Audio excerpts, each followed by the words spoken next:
Aris Ryan Sheffrey here with a video review from our golf lesson. Let's take a look at what's going on here on the left in the before video. So as we swing back here, let's watch how you're swinging in relation to these reference lines.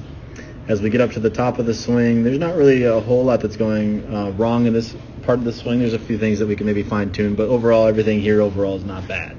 So let's see what happens on the way down. The key issue is going to be right here in this area. If you focus your eyes near that yellow line in your rear, watch how quickly, right as you jump off the ball or start the downswing, see how there's a huge space between your rear and that yellow line?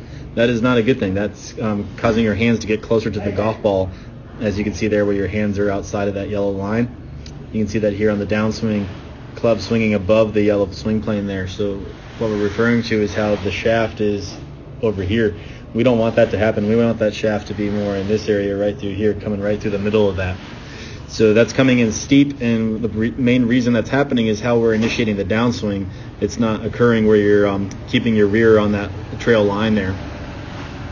Let's now take a look over on the right, and that's just going to demonstrate a drill that I had you do. We didn't necessarily do this perfectly, but what you're going to see is at least the exercise there of trying to keep the rear on the chair as you swing. So you're trying to stay on that, then as you come down, you're going to see your come off of it.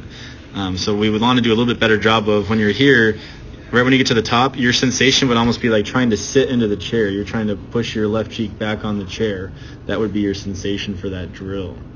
You're going to see here, because you don't do that, we come off the chair and the hands finish really low. So right there, what I'm talking about is, see how the club exits down almost by like your belt line? An ideal exit would be somewhere more around that area.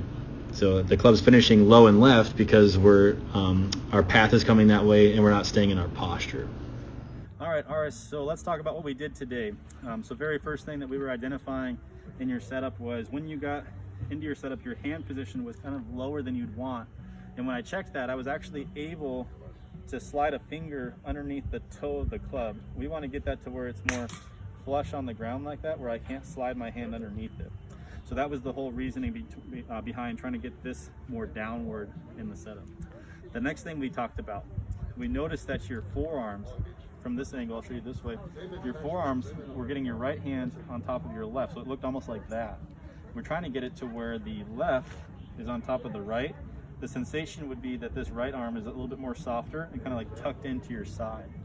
That'll influence your hand path to get more around you and create a little bit more of a shallow angle of attack.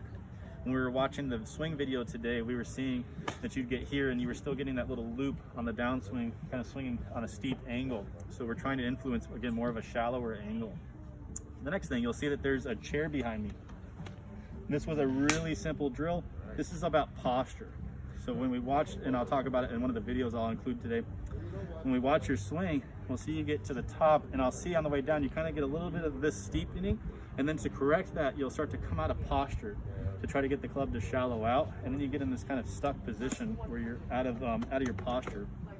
So to help you, we had you do some swings where you swung back, getting your right cheek to load into the chair, and then as you come down, swing through and get your left cheek into the chair.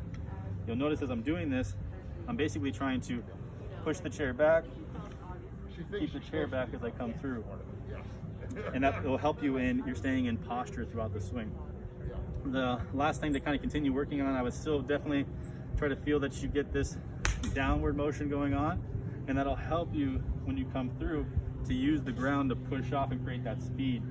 We did a little exercise talking a little bit about that to try to get you out of your mind a little bit. You were overcomplicating things. So we took a bag, and I literally just told you, I want you to just try to feel like you're gonna throw this bag, and how would you do that? And you notice as I do it, my leg kind of straightens and I feel a little bit taller. You looked really similar to me when you did that. So I definitely feel like you're a bit more of a jumping type of golfer versus the person who is more of that rotary golfer. So I would continue to practice exercises like that. Some simple ways to do that we talked about at home are using a resistance band. You can like tie it on like a post, grip it here. And this is talking about trying to build speed through the hitting zone, through impact. And then we talked about taking maybe a medicine ball, putting it between the hands this way like it was a basketball, and trying to feel like you just like bounce it into the ground. And that would be another good way to develop how do you initiate the downswing and building speed while doing so. So practice those things, spend some time with it, and I'm sure it'll be helpful for you.